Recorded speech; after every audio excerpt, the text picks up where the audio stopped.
There's just a lot in this movie. I mean, when we first saw the reels, I mean, I think people were like, oh, Lord, how are we going to do humans, and how are they going to look, and are they going to be believable? Brad wanted a very stylized human, and that's always tricky, you know, finding your place on that realistic to stylized line that's both believable and compelling, but still cartoony and appealing. It needs to not be disturbing, but yet still feel like it's alive, and that's a pretty tough thing to do. There's two responses you get from TDs, typically. You know, first is like, that's really cool, and then the next one is like, oh my Lord, how are we going to do it?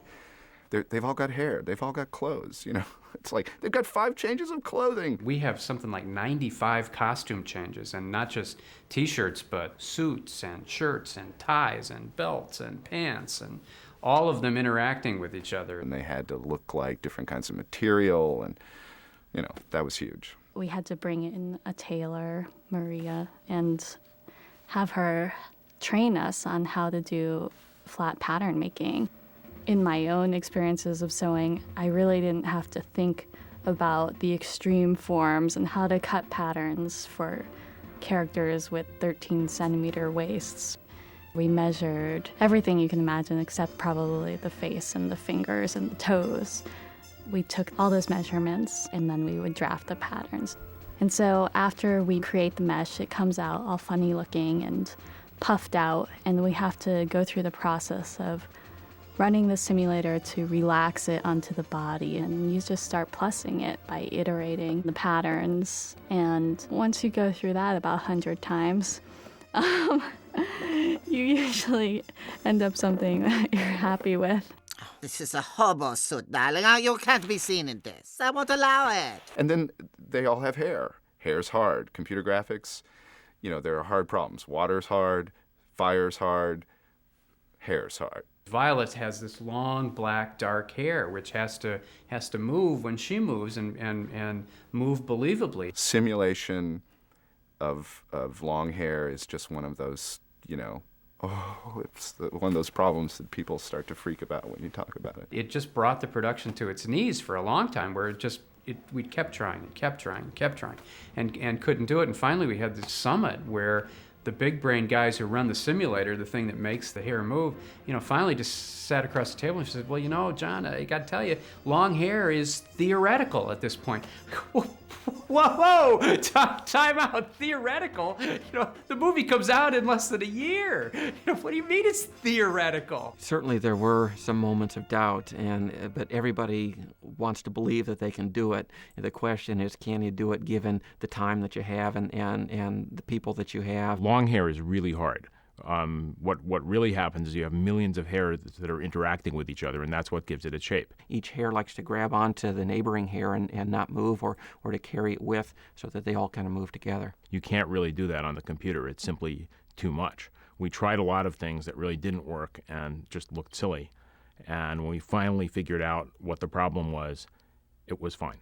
They pulled it off. It's beautiful. I mean, her hair moves in a way that we never thought would be possible. And, you know, pop the champagne corks, you know, clap everybody on the back, get a patent, you know. Okay, well, yeah, once we get this hair problem solved, we also have to do wet hair and wind in hair and, you know, that sort of thing. Officers, ma'am, Squeaker. Bob is a superhero. He's muscular. You expect to see that musculature move in maybe not a realistic way, but in a believable way. We had to build a skeleton. We had to put muscles on top of it. Those muscles had to be able to flex and bulge, and you had to be able to see them. I mean, we do not have every bone in the body or anything like that. I mean, that would have been overkill. I mean, Brad wasn't going for hyperrealism. This is a cartoon, and so we wanted to just hint at reality and not try to duplicate it. And that's sort of our overriding theme for designing these puppets. Yeah, just as our characters are caricatures of human, our muscles are also caricatures of muscles.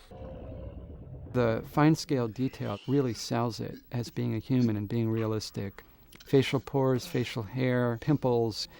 Brad and Lou were clear on from the beginning that he didn't want any of that. He didn't want that facial detail. Subsurface scattering is a mechanism for adding translucency to objects and sort of modeling the intrinsic nature of translucent objects. So we applied that same kind of physics of the light bouncing around inside the surface to all the skin of our characters, and that was kind of how we got there. Having the actual material, the skin, feel organic and alive would allow us to get away with less of the, minute detail. All techno speak aside, what you really see is you see softer shadows. Intuitively, the material feels more alive because it doesn't feel like a hard plastic surface.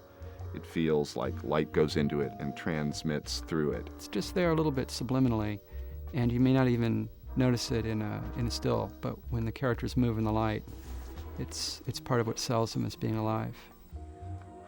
I mean, it all comes together to kick up the believability a notch. It's like they're puppets, but they're alive, but they're puppets, but they're alive. Just making it so that you can have everything fall into its appropriate place for the story and not draw attention to itself is a real challenge. And I think you see it on the screen. I think you see it in the acting. I think, we made them a violin and they play it. And that's pretty rewarding to me.